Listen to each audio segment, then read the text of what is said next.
Welcome back to season 6. Yes, it is officially here, the inaugural episode of season 6 of Kinda Different. I know you've been waiting for this. We took a full semester. We do seasons by school semesters. We took a full semester off.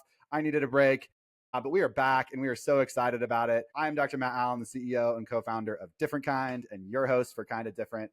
And I have been trying to line up this guest today for several years. He's really hard to track down sometimes, but he is here today and he is just absolutely a joy, a friend, someone that I'm so proud to know, Dr. Jeremy Horst Keeper, founder of Dr. Keeper's Dental Wellness. You might know him as the OG of silver diamine fluoride and just any kind of preventive, non-invasive therapy. He is probably the expert on it, or certainly knows the expert on it. He is the first line of defense for all of that. So thrilled to have him on today. Jeremy, thank you so much for taking the time to join us. And I would love for you to just give us a quick, for those of you who don't know you, I'm sure they've read your papers and whatnot, but for those of you who don't know you, give us a quick intro. Right on. Thanks so much, Matt. It's an honor to be here. I'm a huge fan of Different Kind. And I think, I don't know, 5, 4, 6 years ago, we did an episode together. But it's great to be on. Apologies for how long and difficult it is to track me down, pin me down, hold me down to do a webinar. I think folks who know me for helping to translate, like you said, non-invasive therapies from clinical trials to clinical practice.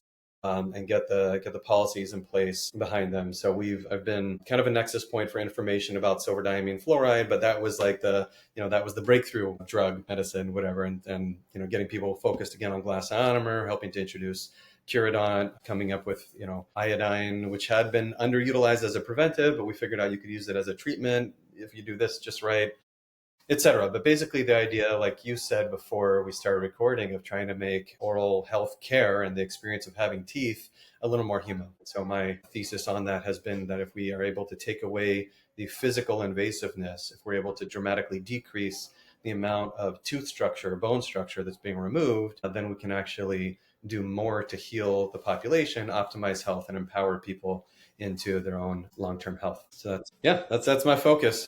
And I'll just say we started this practice almost exactly a year ago, and we do not have needles and we don't use drills to remove tooth structure.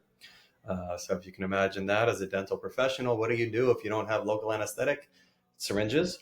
If you don't drill teeth, what can you do? And that's hopefully that is enough to get your wheels turning a little bit.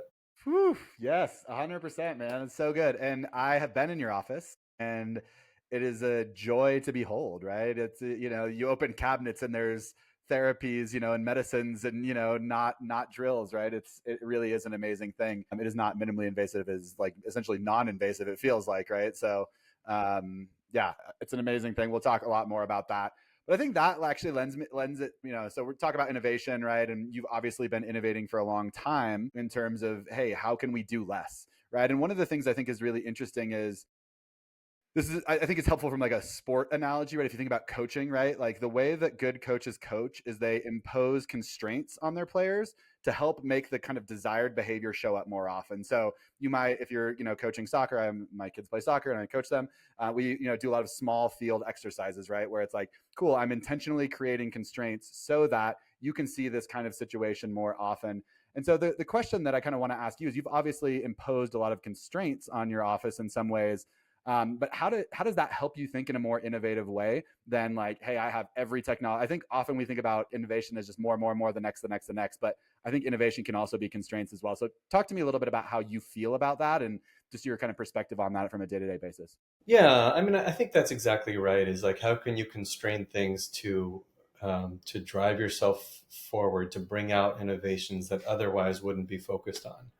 If you look at the top 5 tools that have been adopted in typical dentistry, whatever faction of typical dentistry you're looking at, there's a lot of things that have been very magical over the last, I don't know, over at least my career. I've been started as a dental assistant 27 years ago. Implants becoming more popular. Some people use lasers, some people don't. There's the sewn, the local anesthetic tool and all that stuff. And that's what problem is a product or service solving? Is it solving the dentist's problem? Is it solving the dental hygienist problem? Is it solving the front office problem? Is it solving the patient's problem? Is it solving the population's problem? And so I think one of the reasons that we hit it off so well is that I have a value. I've been developing it as a skill. You have a talent and a very well developed skill of listening to people. And if you listen to people enough, being in the dental profession, you'll hear some of the things about dentistry that doesn't necessarily serve people. And so if you try to look for innovations that respond to people and their oral health problems and the disconnect between dentistry and oral health problems and suffering and goals, then you start to target a different set of innovations than if you're just focused on what's my problem. And so that's where I started heading into medicines and then, basically for me, it was looking at Advantage Dental. I know we both kind of know and love Advantage Dental. And there's a long story about that, but they got to be a place of innovation because they had a financial capitation model with their 500,000 Medicaid beneficiaries, people who are covered by Medicaid. Yep. And so that was an interesting constraint. They did really interesting, like great things with that, including bankrolling silver diamine fluoride coming through as a drug, including doing, I think, the main U.S. research on bringing care to the home of pregnant women and new moms, xylitol gum for pregnant women and new moms, some of these other things that have proven to be very useful, where they were able to be innovative because they said, okay, we have this amount of money to take care of the population. We're actually not getting more money for doing a whole bunch of complicated treatment. And that was wildly successful and super interesting. And they did all sorts of interesting stuff we could talk about all day. And you have talked with Charity Ludwig and others about in the past on this podcast. Yes. But what happened when the people who created that whole Advantage Dental program sold it to another entity, the story went from being, what's all the good that we can do with the money that we have? Let's figure out what we can do to take care of the population with the money we have, to let's figure out what we can do outside of the money that we get to optimize our profits. And so for me, that was like, okay, let's set up those constraints. What are the constraints so that it'll never go that way? What are the constraints so that whatever I create, if we're really successful with this practice and growing it to multiple sites and all that stuff, I won't let it get screwed up. And so I was like, throw the needles and drills out the window. I love it, man. I mean, I think, people ask me all the time about, like different kind of like in terms of entrepreneurship, right? Like you start a company and everyone assumes you'll be a Delaware C Corp, right? And whatever. And that's just like how and you're like, no, we're a public benefit corporation. Like in our incorporation, like documents, right? Like we have at least a double bottom line, right? Yes, we have like shareholder value to consider, but like we also have other things. And I think that, that's a artificially, imposed constraint that like we could have just said, no, like the only value here is like shareholder value. And like, if we don't do that, right, like somehow we're not being responsible to that. So I think there's lots of ways that like we can do that, on a like stepwise level. Maybe you're not ready to, throw out all your needles and drills, right? But like there are plenty of ways, I think, to, kind of bring some of that mindset into any kind of practice. And I guess that's like my next question for you, right? Like you have been a researcher, you've been on the like investment side of these things. You now are back, like, say, hey, like I'm going to do this in terms of like, let's start a practice and actually make it happen and scale that, right? Is the goal. And so if people are just out there like, hey, I'm in normal practice, here's what it looks like. What have you found to be like, hey, here's a very basic thing that you can do to kind of like drive this kind of innovation within your own office? Like, what are those kind of easy things that people can pick up and do tomorrow if they wanted to? I think putting out any kind of marketing about minimally invasive, about, you don't have to be minimally, but have an option, a minimally invasive option, a non-invasive option. Matt, we've looked at the data together on access, right? I mean, 50% of people who have commercial insurance, adults, access dentistry in a given year. So from a business perspective, that means that you have 100x out there, 100% X, 1x of the patients that are not being served that could be served, right? So I think if there's anything that can be done to say, what if we don't take this tooth structure away? What if we don't take this tooth out? What if we don't do a surgery here? How can we convey that as being appealing to people, to get more patients into the practice, serve more people, improve health more, and improve your bottom line? That's been the piece for us where like, that's our thesis, is that people are avoiding care. I mean, we didn't come up with these ideas, right? We just learn from them. Yeah, People yeah, are avoiding care because they think that they're going to get overtreated. yeah, They think they're going to get judged. yep, They think they're going to get hurt. yep, And if you just say, if you just value, if you virtue signal, if you value, show that you have a value that is health, and that you understand that not everyone is going to get what a dentist might consider an ideal treatment plan, and you show that to the world, you're going to get people knocking on your door. yeah. And you've experienced that over the past year. I mean, we're coming up on a year in 10 days, and we've had 600 people come through the front door. Yeah, De novo ground zero. Yeah. address, there are 100 dental practices. So we are in downtown San Francisco. I'm on the 25th floor here. Got to do this real quick. Yep, yep. It is an amazing view. Let's see. We got it. There you go. You got it. Yep. Yeah. There you go. Yes. So that's one of the views. This is Yep. probably the least exciting view that we have. One with Coit Tower is better. If you get that room, you're in the really good view. All right. Okay. Yeah. Look at this. This is a benefit of podcasting with a mobile, laptop, right? I mean, we got to see this view. There you go. That's what I'm talking You about. can see the bay and the fog. That's what I'm talking There about. is no Marin. Everyone, literally, I'm just told you before we started recording, I'm coming to your office to bring my children there. I'm flying several states to bring my children, both because I want them to see you and have that, but also that's an amazing place to like receive your dental care, right? They'll remember that forever. So Totally. it's going to be great. But yeah, I mean, but there's a lot of other practices that are robust. But de novo, it's hard to do. It's hard to say, like, I'm in a saturated market, how am I going to start a new practice? Well, we got there by saying that we're just not doing the stuff that people are scared of. Yeah. Which I think is a really interesting point from the perspective of, we talk about innovation, right? And it's like, I say this all the time, and you're living it all the time right now, of your differentiation is not, more technology. Your differentiation is not, it feels like a spa in here. Your differentiation, like everyone else says that, right? And your story truly is different. And I think that the idea of like how to be innovative in this space is like, cool. Yeah. You can do SDF and you can, like, please like go live those out, but also then like think about a better way to tell your story is also an innovative thing here in dentistry, not just like, hey, here's what I like to do. So we do some cool implant stuff. And you're like, great, that's fine. But like literally so does the practice down the street and every other 500 dentists that are close to you, right? Exactly. Yeah. Especially if you're in a major Everybody metro. whitens, everybody does clear aligners, everybody does implants. But yeah, I mean, I think if you, so that said, like there's a couple things there, right? Like one of the things is like, how do you really know if you're listening and if people see that you're listening? So plug for this amazing tool called Different Kind. We are happy clients and users, and we do. There's been quite a few times where, I mean, there's this, I shouldn't say too much, but just let's say a very successful tech founder came in here, and it was like his third visit. It was his first 6-month recall, and we had done some fillings because he had some really intense erosion going on, and we had done some fillings on there, and the filling didn't stay. And so I was like trying to do something a little extra to get the filling to stay for the next time, and so I put a little layer of coat. It's the glass ionomer coat on top. Well, I always say that it smells like death. The ionomer coat does. It's unfilled resin. It smells like a nail salon. And some people like that smell. I don't. But anyway, like I had basically done the filling. We had talked about that, got permission, okay, we're going to redo this, just put that on. I got it. Did it. I told them what I was doing when I was going to do it. But then it was actually through your tool, like however many hours later, next day, same day, whatever it was, where he said, you know what, actually, like, I wasn't asked. Like, there was this really, like, pungent, foul smelling thing that was used in my mouth, and I wasn't asked. And it was like, dude, this guy has agency. You want to talk about agency? This guy has agency. We have a great relationship, but I never would have known that it actually really bothered him that much unless I had a tool that allowed me to amplify the patient's voice and hear.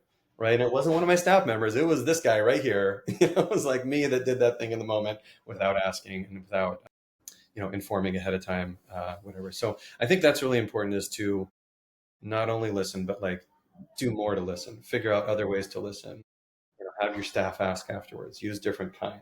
But like really figure out what can we continue to do to see who we're serving, to hear what their issues are, to hear what their goals are, to see if and how we've met them in the ways that we wanted to, and if and what could we do more that we're not doing. So I mean, like, I don't mean to just come on your podcast and plug your tool, but like for real, like we didn't talk about this beforehand, so thank you. But no, yes. no, but that's, I mean, it's so, I think I have been successful in the ways that I've been successful because I'm able to listen, although I'm not showing it right now. No, well, you're on the podcast. You're supposed to be a dynamic storyteller here, right? But I think the through line of what you've said, even initially there, right, of like, what do people need? What do populations need, right? Like that is a listening disposition, and like, you even seeing, hey, there's a spot in the market for this in a very saturated market in San Francisco, like it shows you're listening, right, in a very meaningful way, and so your continued ability to like action on that, I think is certainly something to be applauded, right? Because it's easy to talk about. It's harder to do sometimes, and you're living it every day. So, Yeah, man. well done. And then the other part of what enables this, just for anyone who's on here who really hasn't gone down the silver fluoride rabbit hole or any of these others, just as a context that I feel like I should provide. Yes. The reason that we're able to even think about doing drill-free, needle-free dentistry is this procedure called the SMART filling, where it's silver modified atraumatic restorative treatment. And atraumatic restorative treatment is just a scoop and fill glass ionomer. You just take out less of the tooth structure. Classically, there's no drill, but the idea is just that it actually is not essential for the success of stopping a cavity or placing a restoration to remove all the caries, all the carious dentin, and that's actually, it's been shown to be superior to not remove all the carious dentin if you're getting close to the goal. So that's atraumatic restorative treatment. We figured out we can modify it with silver diamine fluoride in particular, and so so much so that the idea is that at the diagnostic visit, the first encounter when we see a cavity, we place the silver fluoride, and over a few days that hardens the cavity, and it hardens it so much that it's actually harder than healthy dentin. And if the tooth is already harder than, if the cavity is harder than the healthy part of the tooth, then why are you drilling it out? So we can actually use that hardened cavity to support a restoration. And we've been doing this like 12 years now or so. And so there's clinical trials showing with and without, this way versus that way and everything. And it's all proven out to be very useful to decrease time, improve patient experience, and the clinical outcomes are fantastic. So that's generally the idea, is that we're able to not take out a drill because we use a medicine to do a cavity preparation for us, and medicine plus time, so we have them back and literally just wash the tooth and then put the filling in. Which, I think, it's unfortunate, right, that there are people still out there who might not have heard of that, right? And so the hope is that we can continue to talk about these kinds of things and help people understand that you can do that. And it was interesting, even when you were talking earlier about like, there's this guy and we were doing a filling, and you're like, well, if you don't have needles and drills, how are you doing that, right? And it's like, cool, there's a perfect example, right? I think we've talked, at length about the, kind of virtues of the Hall crown as well, and how that, in pediatric dentistry, where you're like, cool, you're still doing, crowns and stuff like that for kids. You're just doing it in a way that actually, really doesn't, it makes it easier for the patient. Let's say that for sure, and is actually, just as effective, if not more. You probably have the data on that, right? But really, really impressive things that can be done without a traditional, drill. So yeah. We could talk about this for 100 hours, but you are in between seeing patients in your day, and I'm doing things. So let's move to the middle part right here, which is connection. And I always just we know each other well. We've gone on romantic runs on the beach together in Florida when we were like working with a company, and done some fun things together. So we have a good relationship. And one of the things that I appreciate about you is your love of music. And so just currently wondering, like, what's on your turntable, like what you were listening to music like when right before we were recording. So what's currently like making you feel like, man, this is just something that I need to share, is something that's really floating your boat. Tell me. You might appreciate this for various reasons, but there's that song, I was down but now I'm up. It's like Forrest Frank and the YouTuber guy, I forget what his name is. Yeah, a friend took me to this YouTuber dude's concert, and then I was like, oh, I know that song. That was like, and so it was like literally my birthday this year. We just had a little family dance, just little bumping beats, getting groovy. Yep. That was the song that I was like, no, this is it. Because I was also like, I don't know, 4 months into startup, opening doors, and you're like, where is everybody? They're here, then they're gone, then they're here, and so it's just a little bit of like, oh, and the the amount of money that we raise is kind of like, oh, where's the money going? So it was a little like exciting, depressing, sad, uplifting, confusing emotional moment. So that was the song Nice. that got me moving a little bit, and it's been, yeah, I wouldn't say I was like really down, but it's fun. But I guess that's been kind of the vibe here, has been like, let's have a beat that like energizes, keeps things moving, keeps it a little bit light. I mean, these are just teeth after all, you know. And, There you go. There you go. I've had like two people come in who weren't patients, friends come in and say, "Don't you want to have like a soothing, mellow vibe?" That's on the walls. So what's in my ears? You got to keep it moving. Got to keep it Keep it bumping. moving, 100%. Second music question for you. For those that don't know, we both have 3 children, and they're almost exactly the same age. Have you been able to take any of your kids to like any shows? Because as my 10-year-old has gotten a little bit older, like that's something that we've been doing, and so it's been fun to like watch him start to like embrace, both live music, but also like so. Just was wondering, like you've been able to take your kid to a show. Obviously, you live in an epicenter in San Francisco of good live music. There's a lot of live music around. Nothing in particular. There's a lot of like friends who just like will pull out a guitar and sing or something like that at a park or whatever. No, my daughter's starting to play the cello this year, so that's Ooh, nice. exciting. That's awesome. Like just last night, I was like, she had it out. She was like, "I'm tired. I don't like practice." I was like, "Hey, you just play one note for me." She's like, "All right," and she's like the resonance of it was amazing, you know. And then like I was like, "All right, one note worth your fingers on the string." It's just like, you could see she was like, "Oh, this is my favorite note right here." It was like an A, Yeah, and she was just like, and it was like, yeah. Ooh. so sometimes just making a little sound that resonates is enough. But where did you take Jude? Where did you take? We went to see LCD Sound System at Red Rocks a couple weeks ago, which was super fun. One of the things I didn't think about was the fact that like he's never smelled marijuana, and Red Rocks, just the general aroma for those of you who've never been, is just one of marijuana, and so it was interesting for him to like, whoa, what does this smell like? It smells like a dead fish or whatever you think about it smells like as somebody who's never smelled it. So it was super fun. We danced the whole night and it was great. Nice. But yeah, no, it's fun to like watch them, experience live music. So Absolutely. and Yeah. play it too, and play it right because that you feel that resonance of cello is a beautiful instrument, right? Like what a gorgeous instrument. So Yeah, that's that's awesome. fun. We're getting them into their different instruments and stuff. And so yeah, so they all play a little bit of piano, but the middle one will like actually like read music, play it, Moscone, and then he'll improvise on that theme. Yeah, Sure, like nobody showed him how to do that. yeah, yeah. He's just like he'll play it and then he play it like a little different. And you're like, oh, I want to sit here and listen to this. This is actually like cool. And then Yeah, that's awesome. definitely got the drums. He's like Bang Bang. Was that the character from? Yeah, I think so. Yeah, he's got all that. He's there. Third child, make a lot of noise. Make a lot of noise. See, it's stuff that you will not hear and learn about Dr. Jeremy Horst Keeper on LinkedIn. You're going to learn it here on Kind of Difference.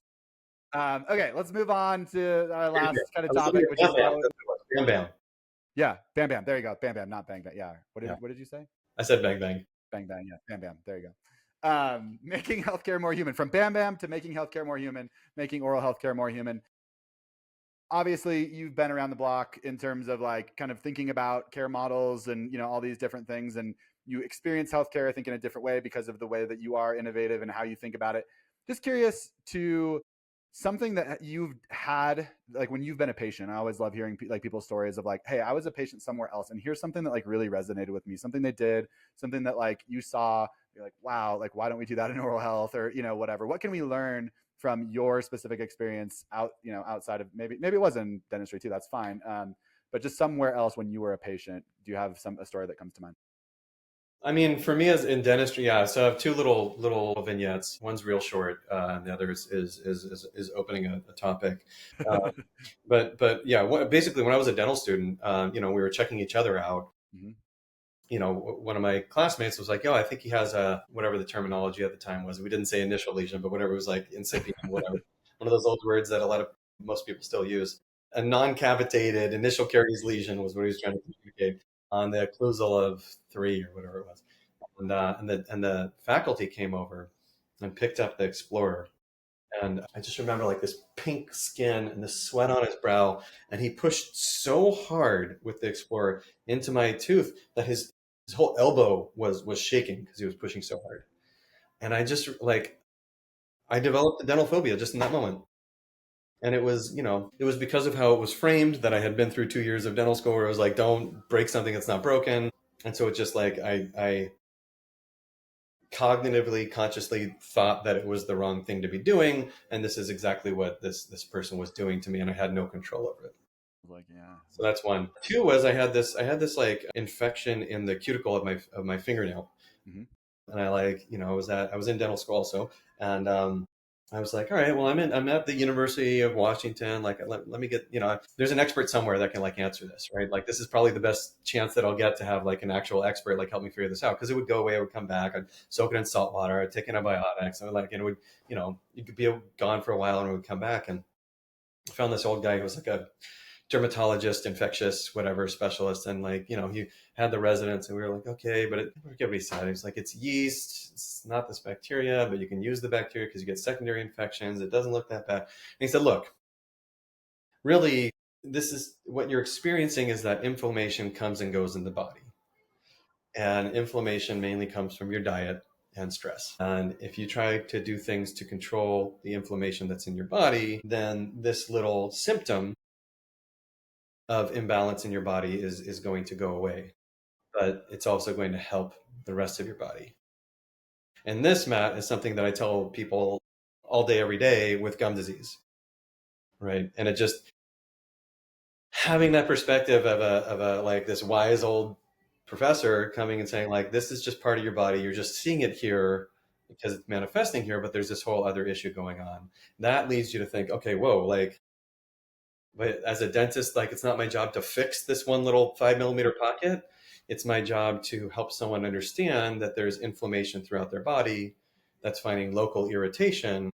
And yeah, we can get rid of the local irritation. We can take the calculus off, whatever, but there's inflammation in the body.